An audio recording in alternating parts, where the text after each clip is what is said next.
සාරිපුත්ත මහරහතන් වහන්සේගේ තියෙන නිහතමානී ගුණය. ඒ කියන්නේ දරා ගැනීම. මේ එක තැනක පුදුම විදිහට ලස්සන දෙයක් තියෙනවා. ඒ කියන්නේ වස්සාන කාලයෙන් පස්සේ සාරිපුත්ත මහරහතන් වහන්සේ සූදානම් වෙන පිණුසු ගා වඩින්න. එතකොට මේ ඉන්න දැන් අපු මොගලන් මහරහතන් වහන්සේට සීවිලි මහරහතන් වහන්සේට ඒ සීලුම රහතන් වහන්සේලාට සහ ඉන්න භික්ෂුන් වහන්සේලා කීප නමකට ආරාධනා කරා පිණුසු ගා වඩින්න.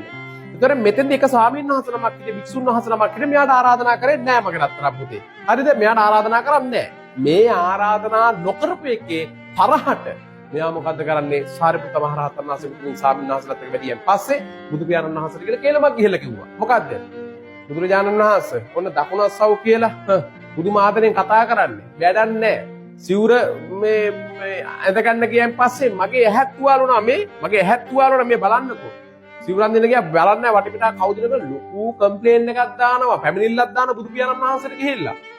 අනේ බුදු පියාණන් වහන්සේ සාරිපුත්ත මහරහතන් වහන්සේ කියලා දන්නවා. ඒත් මෙයාගේ නඩු විභාග කරන්න ඕනේ.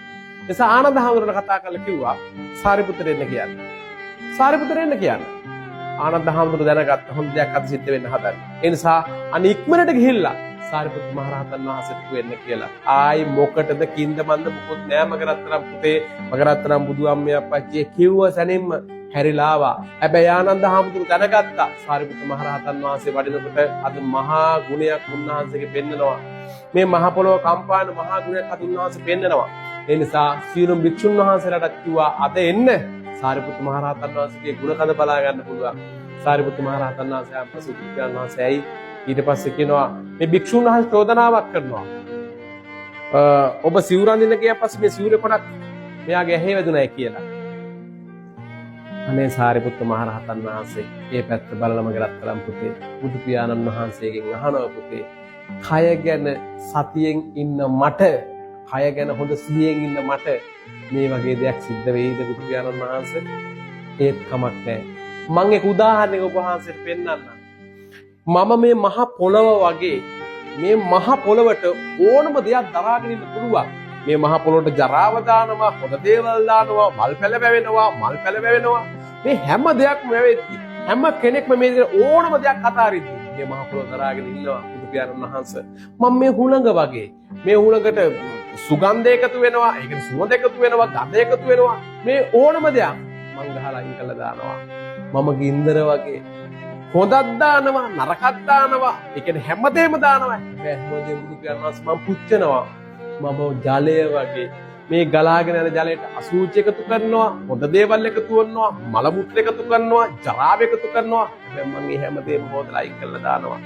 බුදු පියාණන් වහන්සේ තව විදියකින් මම කියන්නම් මම පාපිස්ස වගේ රජ්ජුරෝත්තල කකුල් පිහදානවා, සුනකයත් ලකිනවා, සුනකයත් ජරා කරනවා.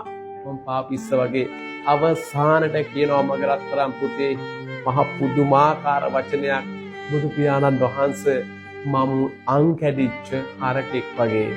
ඇයි මට පටලවා ගන්න කෙනෙක් නෑ බුදු පියාණන් වහන්සේ.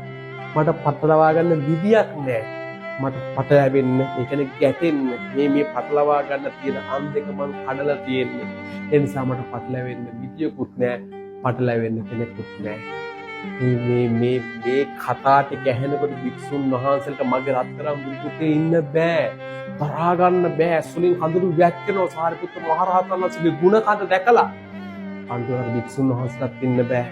ඒ සාරිපුත්ත මහරහතන් වහන්සේ බුදු පියාණන් වහන්සේට වැඳලා අර භික්ෂුන් වහන්සේටත් වැඳලා කියනවා මේ ආශිර්වාද වහන්සේ මගේ අතින් නොදැනුවත්ව වරදක් සිද්ධ වුණා නම් මට සමා වෙන්න කියලා වැඳ මගේ රත්තරන් පුතේ මේක මහ පොළොවටත් කරා ගන්න බැරුව කියා දෙයි හාමුදුරුවනේ බුදුහාමුදුරුවන්ගේ පස්සේ පත්‍යාවන්තම අරහතුන් වහන්සේ අර භික්ෂුන් වහන්සේගේ පපුව දැන් තද වෙන්න ගන්නවා.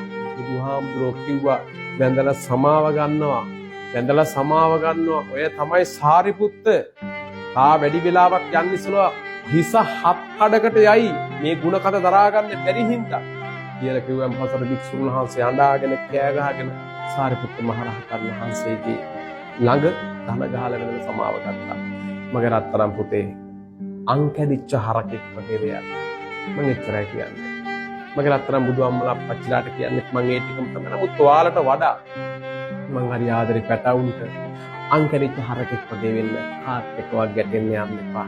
ගින්දර වගේ වෙන්න, හොඳ දැම්මත් නරක දැම්මත් අල්ලන්නවත් ගැටෙන්නවත් අර කියන අල්ල ගන්නවත් ගැටෙන්න යන්නවත් එකම ඕනේ බොහොම ප්‍රඥාවෙන් මේ ගමනේ යන්න.